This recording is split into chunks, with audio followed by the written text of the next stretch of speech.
संवाद उपनिषद श्रृंखला में आज का विषय ज्ञान और कर्म भाग 4। प्रश्न उठता है कि भक्ति की आवश्यकता क्या है। भक्ति का अर्थ है अंश। सारा खेल अंश और अंशी का है। जो जिसका अंश है उससे मिल जाना चाहता है। अग्नि सूर्य से मिलने को सदा ऊपर ही उठता है। जल सदा सागर की ओर ही बहता है। पृथ्वी की कोई वस्तु ऊपर उछालो तो पृथ्वी पर ही गिरती है। इसी प्रकार ब्रह्म का अंश होने से ब्रह्म को पाने के लिए जीव सदा आतुर रहता है। ब्रह्म और माया ही पुरुष और प्रकृति बनते हैं। उनको ही चित्त, जीव अथवा अचित प्रकृति कहा जाता है। पुरुष और प्रकृति नित्य साथ रहते हैं, अविनाभाव है। प्रलय काल में ब्रह्म और माया सूक्ष्म रूप में रहते हैं। सृष्टि काल में स्थूल रूप प्रकृति और पुरुष कहलाते हैं। ब्रह्म को निर्गुण कहा है, निर्विशेष रूप, किंतु इसे काल्पनिक रूप ही कहा गया है। अकेला रह नहीं सकता। अतः इस देश में सैगुण भक्ति की परंपरा बहुत बड़ी है।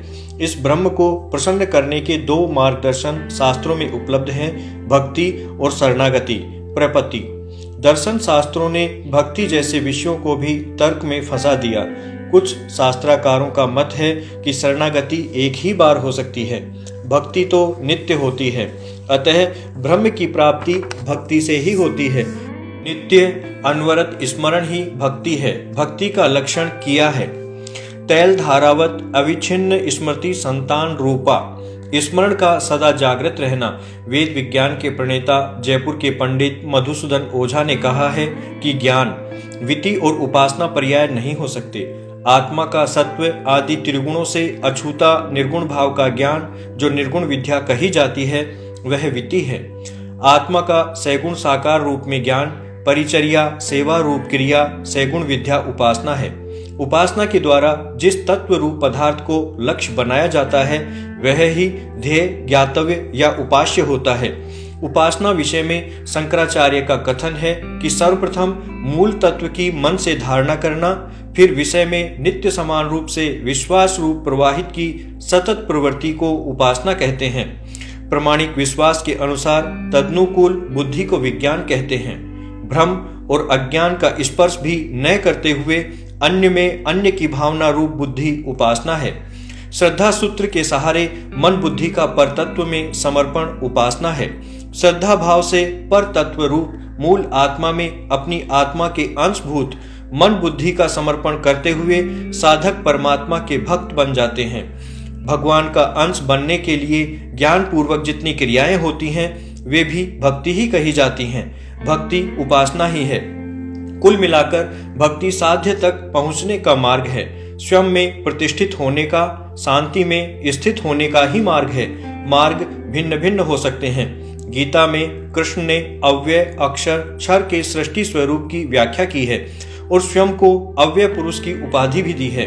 उसी आधार पर कर्म, ज्ञान और भक्ति का विवेचन भी किया है। पुरुष और प्रकृति के सांख्य स्वरूप को भी प्रतिपादित किया है।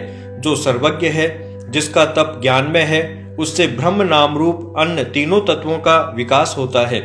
यह विकासक तत्व प्रकृति अक्षर ही है। वही आत्मा के ज्ञान से मनोमयी सर्वज्ञा है, क्षर के अर्थ भाग से सर्वार्थमयी है तथा अपने प्राण व्यापार से तपोमयी है। इसी तप से ज्ञान भाग द्वारा नाम रूप का विकास होता है। अर्थ भाग से ब्रह्म का तथा प्राण भाग से अन्न का विकास होता है। इन्हीं का नाम क्रमशः ज्ञान, कर्म और भक्ति है।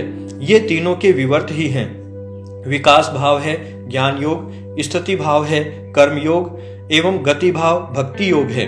ज्ञान अव्यय सापेक्ष है। अर्थ क्षर सृष्टि भावयुक्त क्षर विभूति है। गति भाव क्रिया सापेक्ष अक्षर की विभूति है।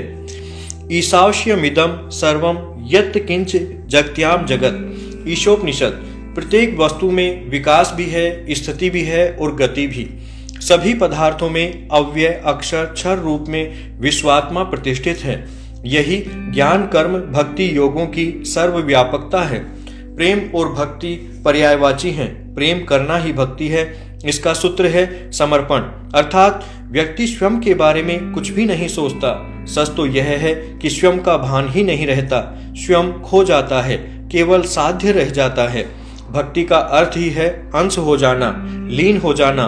प्रेम गली अति सांकरी तामे दो न समाए, अर्थात जैसे विवाह के बाद पति पत्नी में लीन हो जाता है, यज्ञ कार्यों में सोम अग्नि में आहूत हो जाता है, वैसे ही प्रेम और भक्ति दोनों एकाकार हो जाते हैं। यही जीवन की पूर्णता है। शारीरिक आत्मा के भेद से भक्ति के 3 भेद किए गए हैं, ज्ञानात्मक, कर्मात्मक, उपासनात्मक। तीनों में ज्ञान और कर्म का समावेश है। ईश्वर के प्रति समर्पण भाव भी है, अतः तीनों भक्ति मार्ग ही हैं। ज्ञान योग भी 3 तरह का है, जिसमें केवल निवृत्त कर्म होगा, धारण ध्यान समाधि रूप जीव ईश्वर का चिंतन होगा, अर्थात जहाँ कर्म भी निर्गुण और उपासना भी निर्गुण हो, लोक संग्रह का पूर्ण अभाव हो, उसे ज्ञानात्मक ज्ञान योग कहेंगे। जहाँ प्रधानता निवृत्ति कर्म की हो तथा अंश भाव में लोक संग्रह भी रहे, यानी उपासना निर्गुण की, झुकाव सगुण की ओर भी रहे, उसे कर्मात्मक ज्ञान योग कहा जाएगा। जिसमें उपासना निर्गुण की हो, साधन रूप में सैगुण रहे, निष्काम रूप लोक संग्रह कर्म भी बने रहें, उसे भक्त्यात्मक ज्ञान योग कहा जाएगा। लोक संग्रह पर दृष्टि होने के कारण भक्ति ज्ञान योग को श्रेष्ठ कहा गया है। इसमें स्वार्थ के साथ परमार्थ भी रहता है। कर्म योग को भी तीनों ही धरातलों पर देखा जा सकता है, जिसमें अव्यक्त के ज्ञान तथा अव्यक्त उपासना के साथ लोक संग्रह भी रहे, वह ज्ञानात्मक कर्म योग है। जहाँ लोक संग्रह के व्यक्त कर्मों की प्रधानता हो, वैसी ही उपासना हो, वह कर्मात्मक कर्म योग है। जहाँ ईश्वर की अनन्यता को प्रधान बनाकर लोक संग्रह के व्यक्त कर्म किए जाएं, वह भक्त्यात्मक कर्म योग है। यहाँ भी भक्त्यात्मक कर्मयोग ही श्रेष्ठ माना है, क्योंकि ज्ञान और कर्म के साथ ईश्वर की अनन्यता का विकास भी है। ज्ञानात्मक भक्ति योग में ज्ञान और कर्म दोनों ईश्वर की अनन्यता के अनुरूप रहते हैं, किंतु लोक संग्रह में ज्ञान दृष्टि रहती है, लोक संग्रह की नहीं। जहाँ ज्ञान चर्चा अव्यक्त की और लोक संग्रह व्यक्त कर्मों पर टिका हो, वह कर्म प्रधान भक्ति योग है। जहाँ अव्यक्त के ज्ञान और क्षर के कर्म लोक संग्रह पर समान दृष्टि हो, वह भक्ति प्रधान भक्ति योग है। इसमें समत्व का विकास है और लोक संग्रह की पूर्ण रक्षा भी है।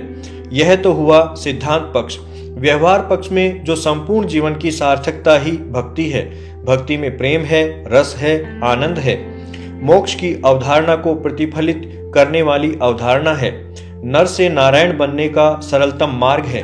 हम चाहें शरीर जीवी हो, बुद्धिजीवी हो, मनस्वी हो, भक्ति के अभाव में जीवन अभावग्रस्त ही रहेगा, क्योंकि शरीर, मन और बुद्धि तीनों ही जीने के साधन हैं। मैं साधन नहीं हूँ, मैं आत्म रूप हूँ। अहम ब्रह्मास्मि ममै वांसो जीव लोके जीव भूतः सनातनः। अतः इन साधनों को मेरे लिए कार्य करना पड़ेगा, मेरे साथ एकाकार होकर रहना होगा, मेरा अंग बनकर, भक्त बनकर ज्ञान युक्त कर्म करना पड़ेगा। आत्मा स्वयं आत्मा ज्योति है। संपूर्ण जीवन कर्म रूप यज्ञ ही है।